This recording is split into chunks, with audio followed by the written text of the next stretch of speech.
If you have said to yourself, I should write that, or if someone has said to you, you should write that, then I'm talking to you because you need to write. And that's why you're tuned in to yWrite.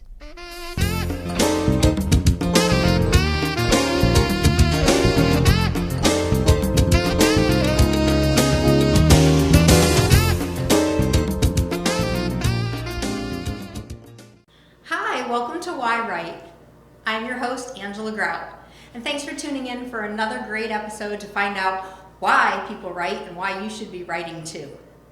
I am doing a remote location program tonight. I'm in Philadelphia and I'm at the International Women Writers Guild Summer Conference 2023. So there are hundreds of authors and writers and teachers and instructors and facilitators and lecturers here, and we're all gathered together to improve our writing, and I want to bring some of that home to you. So today I'd like to introduce Judith Prest. Judith Prest is from, sorry, I need my glasses, you know how that goes, Dwaynesburg, New York. She has been a social worker, and in her late 50s, she began teaching writing workshops.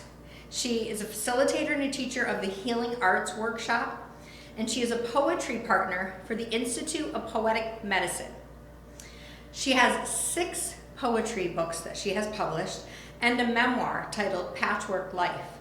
She also has a new book coming out very soon, and we're going to hear all about that book and where to get her books and where to find out more information about her and her teachings, because she does teach here at the IWWG. She's been here for, I'm going to ask you, Judith. I came to my first conference in 1997. 1997, and here she is. So I really want to welcome Judith Prest here, and thank you so much for coming. Thank you, Angela. You know, you've done so much. We talked, you know, not only before the show, but I've read about you in the programs for IWWG. I joined you online for some of the classes you taught, and I've been here where I didn't mention in the intro, but you are a soul collage facilitator. Yep. And soul collage is it's just relaxing and it's so inspiring. So first let's start with that. Can you explain to our audience a little bit what soul collage is and how you became a facilitator for it? Okay, well, soul collage is a process that was developed by Cena Frost, and she was a therapist and an artist, and I believe she had a degree in divinity or theology. Anyway, she developed this process over about 20 years. I heard about it in 2007 because I saw her soul collage book when I was taking expressive arts classes. And I started making soul collage cards without really knowing what it was about, but I just started doing it. And then I decided I really wanted to be a facilitator. And I found out that there was a facilitator training in Baltimore, which meant I had to fly, but it was okay. I got trained as a facilitator, and I've been doing it ever since. Soul collage is a process where you make cards. You make small collages on 5x8 cards, and the reason that the cards are that size is because what you're aiming for, if you get into the process, if you keep doing it, if you decide you like it and you go with it, you will end up with an intuitive deck that is completely unique and personal to you. And it's a really wonderful thing. It is a trademarked process. It is, you know, you have to be trained as a facilitator by the soul collage community, the soul collage people, in order to facilitate the workshops. But anybody can sign up for one. And if anybody is interested, I'd suggest that you go to the Soul Collage website, which is www.soulcollage.com. And I'll put that in the links below too. Good, thanks. You know, for soul collage, I did it first time last year with you. Mm-hmm. I have done something similar in the past because it reminds me a little bit of vision boards. Mm-hmm. You know, where you might cut out pictures in a magazine of what you want your kitchen to look like, or your wedding ring to look like, you know, or things like that, the nursery. And, you know, you're putting it on this vision board to create so that you have inspiration to work with. And then doing the soul collage, you know, you bring in all these material and you kind of sort through them and something just calls your name. Like you might see a picture of, you know, a Rottweiler. Now I have a Rottweiler, so I might pick that and put that on my card. And it's making that card have images that represent your life either at that point or anything. Or images that maybe will come to represent your life Yes. at some point. It's a process. It's very much like, I call it deep play, and it's also very much like waking dream work. And you can go very deep with it if you want to. It can be a very simple process where you simply make the collages on the cards. There are several other levels of it that you can get into if you choose to. And I find it a very wonderful process for grounding, for getting to know yourself, for connecting to your inner self and to the entire universe. Because it's all there, and the images really have a lot to tell us. And I find it, as a writer, I find it really helpful to just leave the words behind sometimes and work with images. It takes me to different places, and I think it's a very good practice for writers, but it's good for all kinds of things. Yeah, and doing that can, provide relaxation, but also can provide some healing. And I know you've done a lot of things with healing, others, healing ourselves. Right. You have done healing arts workshops, and I know as a social worker, you really dealt with a lot of addiction clinicians, helping the clinicians who help people with addictions to get educated on how to use these healing art modalities that you have. I was asked to do a Zoom program for the Institute for Poetic Medicine on bringing poetry into addiction treatment, because I had worked with them several times. I got several grants from them to do groups at the addiction treatment place where I was working to bring poetry in to people who were in recovery. And it's, you're working with, when you do that, you're working with an audience that may or may not be educated. They may or may not have had exposure to this kind of stuff. Maybe they did, maybe they didn't. But everybody can do it. I really believe that everybody can write a poem. Anybody can write a poem. You just have to, sit down and write, and you have to have someone, if you're unfamiliar with it, you're a little scared, you have to have somebody to encourage you. That encouragement can come from, like, IWWG has encouraged me for the last 20, 30 years, and I wouldn't have these books if it wasn't for the Guild. Yeah, I mean, all of them have been published since you've been a Guild member. Exactly. Like I said, they're collections of poetry. I imagine some were even written in classes that you took at the Guild and classes you facilitated at the Guild. Yep. I know you have a memoir. Can you tell us a little bit about the writing process of writing the style memoir that you have? Because I'm fascinated with it, because it's called a chapbook. Mm-hmm. And a lot of people, I think in my audience, want to kind of put their memories on paper. Yep. For a legacy or just to share. You think, oh, I'm going to write this book about my life, and I'm, 50 years old or 80 years old or 96 years old. How do I get all of this on paper? And, you show in the way you've written your memoir a really nice way of doing it that makes it simple. Well, yeah, I mean, there are a lot of ways to write memoir. And because I tell everybody that I'm a poet because I have a short attention span, and that is probably actually true. So could I sit down and write a 300-page memoir? I certainly have enough experience at this age to do that, but I don't have the attention span. So what this is, it's a series of little vignettes, little snapshots from my life, which is why I called it Patchwork Life, because it is like a patchwork. It's just short little prose pieces that I wrote that are memories, and anybody can do that. And I think we all need to do that, because we all have a story. Anybody that has survived on this planet for at least a couple of decades has a novel or a memoir in them. We all have stories. And even if you don't become a best-selling author or any of that stuff, you don't have to do it. Do it for yourself, do it for your kids, do it for your family, do it for the people who love you, because when you're gone, if you don't tell your stories, they go with you. They're gone. It's really important to write down your stories, and it's very healing too. Yeah, and it helps to answer questions for people, and really show them parts of you sometimes they don't even know. For my grandmother, for her to share memoirs of her being my age or being 18, I want to know. Yeah. I want to know, because the blood runs through me. Yes, exactly. I do know. I want to know more of her, and I know what I've experienced in my life having her present, but I didn't know her before my birth, or enough. So it's nice to have that little chapbook, that little, people have scrapbooks at home, they have photo albums, and how many times does someone put that photo album in and they don't write a caption of what it is? Never mind who it is. Right. You pull the picture out. Even my kids are like, Mom, is this me or my sister? I'm like, what's the date on it? Because if you don't put it down, then it's gone. You think you'll remember it forever, but you know what? If you don't write it down, you won't. Trust me. And in your chapbook, it's almost like little. There's not pictures in it, but it's like the snapshot. Exactly. Each chapter is like you can, as you read it, you visualize that scene in your life and what happened. Yeah. So I really encourage everyone to get her memoir, because that memoir is going to help you to write your stories too.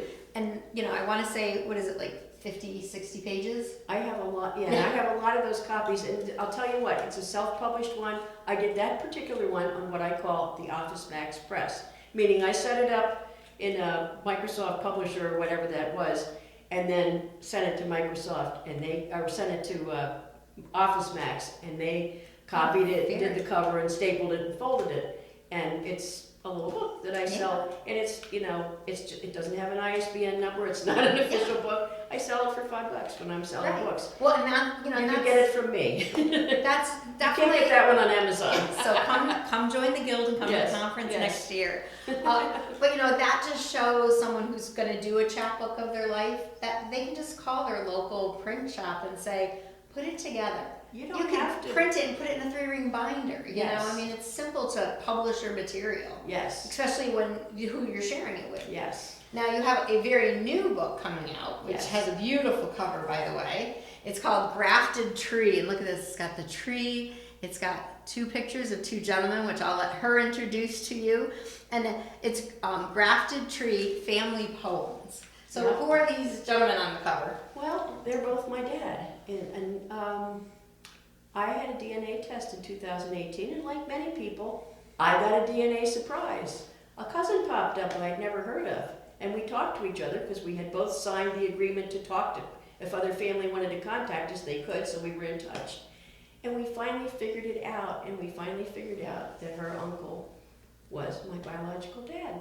Oh. So, and I was 66 at the time, had been an only child all my life. All of a sudden, 4 half-brothers, a different father. I mean, the father who raised me is still my father.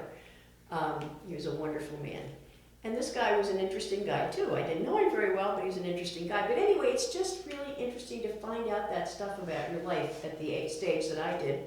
And I'm not the only person. A lot of people have had this experience in one way or another. So it's not that uncommon. And then I began to think about family connection in my life and how it has manifested, and I'm also an adoptive mom. So I thought, well, I have a couple of, non-blood family connections, like the man who raised me, who was my dad, and my son who's adopted. But I mean, that it's just an interesting thing to look at family from the point of the way your connections work, and not so much. It's not all genealogy and bloodlines and DNA. Of course, without the DNA, the secret never would have emerged. Yeah. In 1951, when I was born, they did not have DNA. They did not have the internet. So my mom and this guy probably thought their secret was safe. But I found out.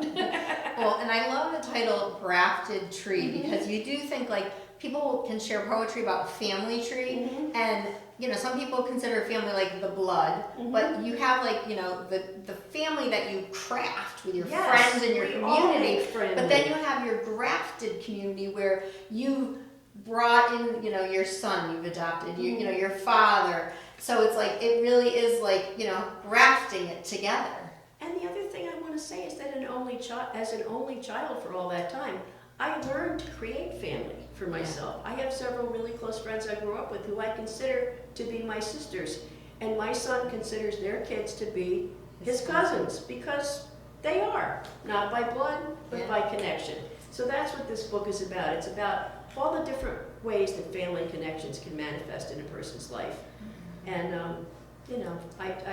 it was really good for me to write. And of course I wrote it because I was trying to process this big bombshell that went off in my life. And most of my books have come like that. They've come as a way, not all of them, but several of them have come as a way to work with something that I was trying to heal from, or something that I was trying to make sense of. And then I thought, well, maybe other people have worked with this issue too, or maybe other people have had these kinds of experiences and they don't know how to talk about it. And if me writing about my own experiences, even if they were painful and difficult, but I survived them, if somebody else can read that and say, this happened to me, maybe I can talk about it now because somebody else could talk about it.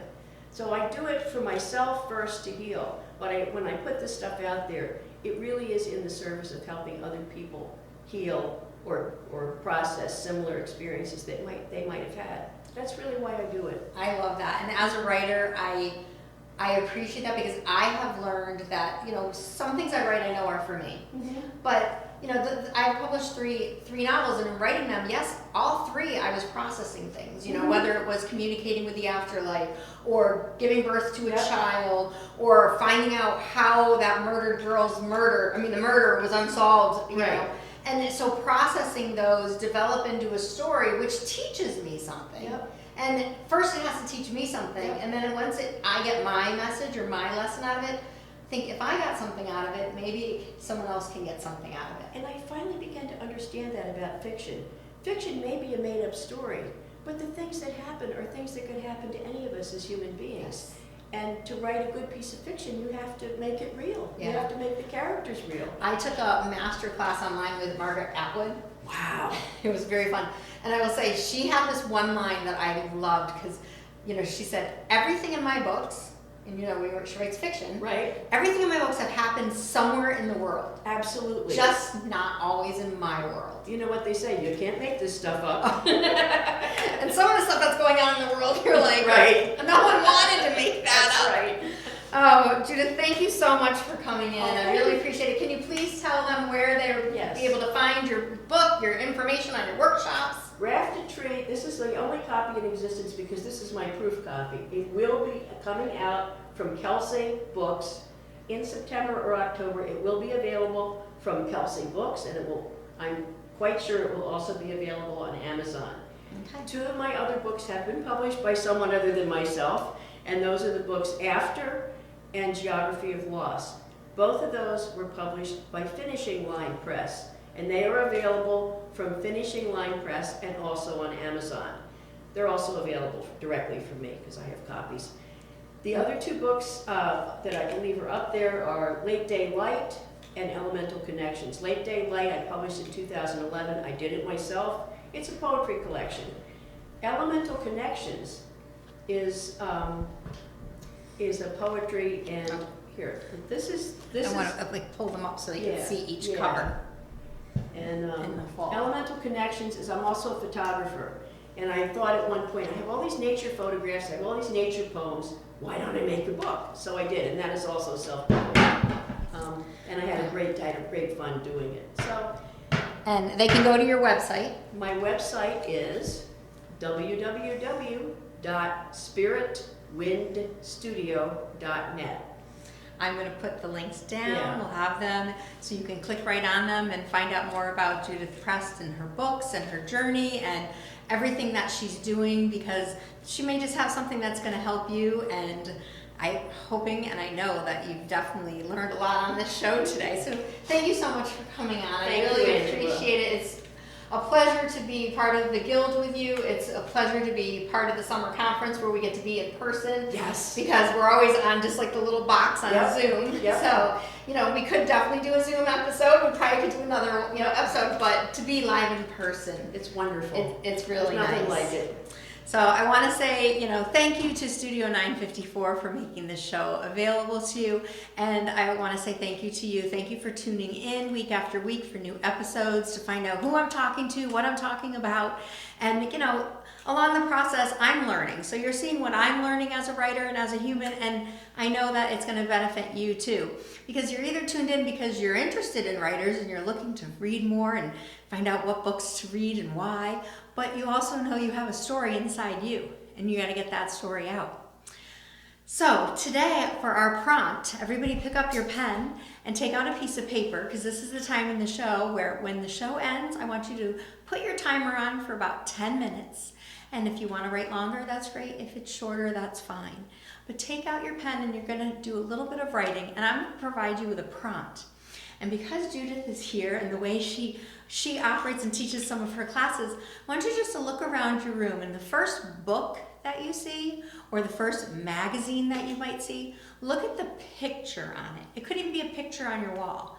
Look at that picture and then just start writing what that is. Tell me about what you're feeling looking at it, or tell us about that painting, describe the painting. Who knows, maybe a poem might just come out of you. Thank you so much for tuning into yWrite. I'm Angela Grout. I'll see you next time.